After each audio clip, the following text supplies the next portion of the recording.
Hello everybody, UFC Wildcat here. And I'm Powder Blue Bolts. And this week we are actually going to be talking about the AT&T Cotton Bowl between the Oklahoma Sooners and the Texas A&M Johnny Football-led Heisman Trophy winner, Aggies. That sounded a little familiar. That's a mouthful. Yeah, I mean, you look at this game, and I feel like people are going to watch this game purely because of Johnny Football. I mean, the name's catchy. He's an icon of the sport. I mean, he won the Heisman Trophy, only freshman ever in history to do that. Broke all sorts of records. Broke Cam Newton's single-season record in the SEC. His first year in the SEC. Texas A&M's first year in the SEC. No one really gave him a chance. Everyone said, they'll be middle of the road, 6-6 at best. They just can't handle the SEC speed. What'd they do? They came out and won, and they didn't win. Came out and did really, really well in the conference, going 10-2, only losing to Florida by a field goal, and only losing to LSU by 5. I mean, those are two really good teams, and they played them really close and could have easily won both of those games. And other than that, they played really, really well in the SEC. Yeah, but I think the thing for Johnny Manziel, Johnny Football, Johnny Heisman, Johnny everything. all the things that Johnny Football is. In the Florida game, it was his first game. It was really tough. He did well, but again, Will Muschamp in the Florida defense, got accustomed to it pretty fast and shut him down pretty quick. So, I mean, it was one of those things where the second half was hard for him. And it was kind of the same thing for LSU.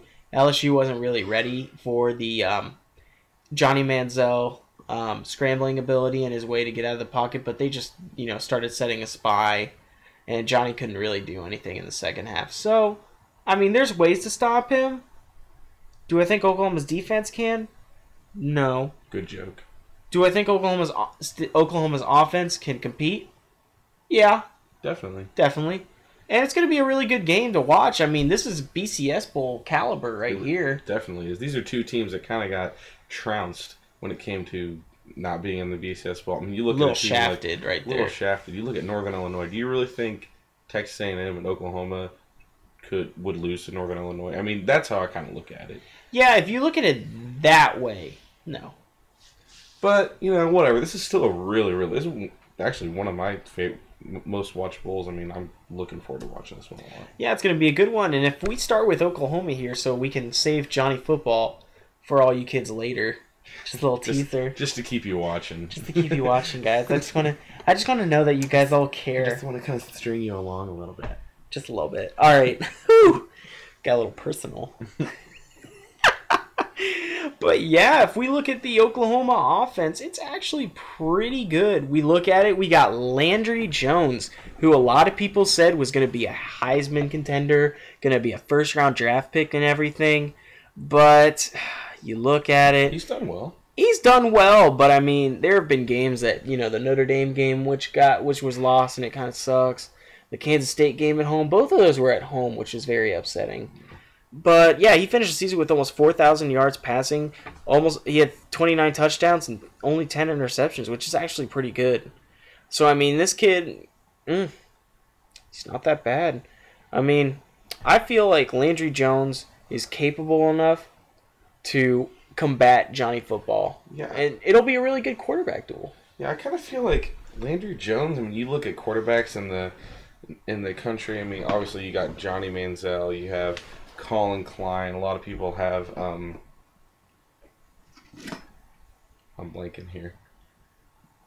Aaron Murray from Georgia. I mean, those are kind of people's like, oh, they're really good quarterbacks. I feel like Landry Jones is almost overlooked in that talk of real top tier quarterbacks in the NCAA. Yeah, but I definitely think Oklahoma is the best of the two lost teams in the nation. One of the best, at least. I think A&M's a little bit better. Really? Yeah, I think they are. But I can agree with you. I mean, it's kind of a coin flip at this point. I mean, it's like comparing apples to oranges, really. Yeah. I mean, I can see really both. But yeah, that's not the only thing. Landry Jones is definitely going to love to hit his wide receiver, Kenny Stills. This kid's got 892 yards receiving and 11 touchdowns on the year. Definitely Landry Jones' favorite target. Yeah, for sure. And I mean, Oklahoma's defense plays well, but against a Texas A&M offense like this, they're going to have to play their hearts out.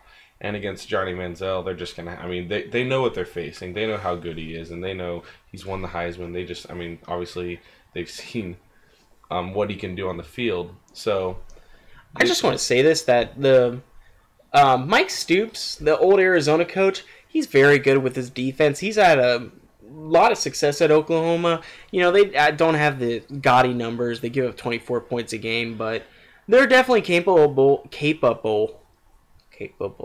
of getting stops on this Johnny Manziel defense. A few, but they won't be able to get a lot of crazy stops. But one of the things that we're also going to need is they're going to need to keep the ball away. A lot of that's going to be put on the shoulders of their halfback, Damian Williams. This kid has 905 yards rushing and 11 touchdowns. He was a walk-on. He was a walk-on. So if Oklahoma is going to look to win in this game, they need to find a way to keep the ball away from Johnny Football, and a lot of that will definitely circulate against a rushing game, which isn't really that good. They average 164 yards a game, but hey, time of possession, that's going to help you win this game.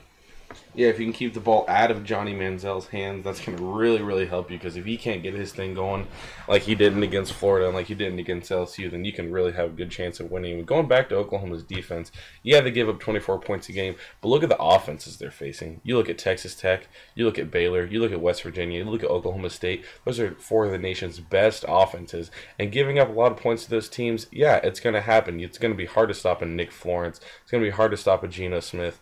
I mean, those offenses just really get clicking, and so yeah, you can give up a lot of points, but if your offense plays better than theirs and you score more points, that's what matters at the end of the day. Kind of that West Virginia mantra, you know, you can put up 63, but we're going to score 70. Yeah, exactly. And I mean, ranked 42nd in the nation isn't that great, but like I said, I'm not trying to make excuses, but the facts are the facts. And going over to the Texas A&M, I'm going to be looking at some of their stats. As far as points for, they are third in the nation at 44 a game. Rushing yards, 13th. Passing yards, 14th. Their defense is ranked 29th as far as points allowed. And that's all in the SEC. So that's some very, very impressive numbers if you ask me. Very. I think Texas A&M overachieved this year. A lot of people thought they weren't going to do well. They lumped them with Missouri, who they were like, oh, they're going to taper off. They're not going to do that well. But we look at it, and they had a very successful season. Nothing bad. Even if they lose this game, there is no hanging your head. Very good season for the Texas A&M Aggies. Definitely, and that all starts with Johnny Manziel. Of course, as always. I mean, who else would it start with? It's going to be really good. Johnny Manziel is a very capable quarterback. He does it all. Does it on his legs, does it on his legs, does it through the air. Yeah. That's what I'm trying to say. Yeah. Oh my God. And like I said, set a bunch of records. I mean, he had 3,400 yards through the air, 24 touchdowns, and only 8 interceptions, almost 1,200 yards on this season on the ground with 19 touchdowns, breaking Cam Newton's single-season yardage record in the SEC. And when he's throwing through the air, he has 2 receivers he loves to throw to, and those are Mike Evans and Ryan Swoop. Evans coming in the game having over 1,000 yards on the season with 5 touchdowns, and Ryan Swoop having 807 touchdowns. Yeah, and definitely watch out for the other really good wide receiver, because Texas A&M's got a handful of them. Uzama Nwachuku. Watch out for this kid, because I think he can do well. He's kind of a speedster. Swope's kind of the slot possession guy, but Mike Evans is the really outside big play receiver who's going to make some plays through the air. But definitely watch out for Nwachuku. He's going to be a really good guy out there. And also, let's highlight Ben Molina. He's a decent halfback for the Aggies, and he's got 752 yards on the ground and 7 touchdowns. And I'm flooding you with a bunch of players because I've actually messed around with Texas A&M in a few dynasties, so I know some of these people, and I know how good they can be. Christian Michael, he's the running back that scores the most touchdowns besides Johnny Manziel. He's got 12 on the ground, but only 417 yards. So he's going to be a very comparable guy too. So watch out for these 2 backs, these 3 receivers, and then Johnny Football on this really potent Texas A&M offense. Yeah, I think it's really important for Texas A&M to recognize the fact that they do need to spread the ball around, because Oklahoma is going to be so focused on stopping Johnny Manziel. You got to give carries to Molina. You got to give carries to Michael, and they've got to score points for your offense in order to win this game. You can't just rely on Johnny Manziel. Alrighty, and I think for Oklahoma, we're going to start going to keys of the game. Oklahoma has got to contain Johnny Manziel. You ain't going to stop him. You ain't going to beat him. You got to contain him. You got to keep him in the pocket, force him to make throws through the air. Maybe, force him to a few mistakes. Very possible. But if you can keep him in the pocket like LSU did, force him to make some throws that he's not comfortable with, it'll be good. Mike Stoops has a tall task to deal with Johnny Manziel. The Oklahoma State offense, I have no worry that they're going to do their thing. They're going to score points. It is on the defense to help win this game. What does Texas A&M have to do to win this game? Well, like I said, I think they have to kind of feed Johnny Manziel. I mean, he's going to make big plays. He's going to do what he's done all year. But they also do have to spread the ball around to their other big playmakers, like I said, because you can't rely on Johnny Manziel the entire game because Oklahoma's going to be so focused on stopping him. And your defense has to play well. Stopping Landry Jones in this number 4 passing offense is no easy task, but I think a Texas A&M defense like this is capable of doing so. Let me ask you a question, because I've wondered this about all the bowls, but this one in particular. Who do you think the layoff is going to hurt more, Oklahoma or Texas A&M? Well, I don't know. I mean, you look at Johnny Manziel. I mean, he's from the end of the season until now had all this media attention, all this media exposure. I mean, going for awards, getting all this, magazine covers, going to interviews and stuff like that. Yeah, he's been on all these late night shows. And do you think that's a distraction for him? Yeah, I really think it is. The season's not over. Think about it. He's a freshman, and he's got to deal with all this stuff. This kid's, 19 years old? He just turned 20, I think. I think so. 20. He's a young kid. Man, he can't even buy himself a damn beer. He just having all this to deal with. It's a lot of pressure. But I think this game's going to really show some maturity if he can come out and play well. That, yes, he can handle the pressure of being a superstar like he is and being a Heisman Trophy winner. And he can handle the pressure of playing solid football when he needs to. Yeah, I think the layoff definitely hurts Texas A&M more. Yeah, I agree. Definitely more. Landry Jones has been there, done that. He knows what he needs to do. Yeah, Oklahoma's full of veterans. Bob Stoops has definitely coached them. And just, they're always in the postseason. They're always a solid program. And I feel like they have more to play for, stopping Johnny football, stopping the Heisman Trophy. Yeah, and I think Texas A&M, they've got their new coach, Kevin Sumlin. They've got Johnny football. So, again, it's definitely that factor of making sure that you are ready for this game. And you are not just coming in like, oh, I'm Heisman winner Johnny football. No big deal. Our offense is amazing. And then you get smacked in the face. I will definitely be disappointed if they do that. I think Kevin Sumlin's a better coach than that to let this team think like that. Yeah, and as far as a score prediction, being a Longhorns fan, as much as it pains me to say it, I do think Oklahoma's going to come out and win this game against Johnny football. They're going to make a statement and beat the Heisman Trophy winner. I think it'll be a close one, obviously. It'll be a really good game, decently high scoring, 2 really good offenses. I think it's going to be Oklahoma 34 and Texas A&M 29. Way to take all the thunder. I was going to come in and be like, Oklahoma. I thought you were going to take Johnny football. Just do what you were going to do. No, I'm going to do it. I just definitely took a lot of wind out of my sails. I think Oklahoma's going to shut down Johnny football. Really, I think they will. I think Mike Stoops got a great defense over there at Oklahoma. And I think, again, the distraction's really going to hurt Johnny football here. I think Oklahoma's going to win 35-10. I think Johnny football gets shut down. And again, growing pains. But hey, Johnny football will be back. He will be back better and stronger than ever. 3 more years. Oh, man. Probably not. It's going to be good. But yeah, definitely a growing pain right here.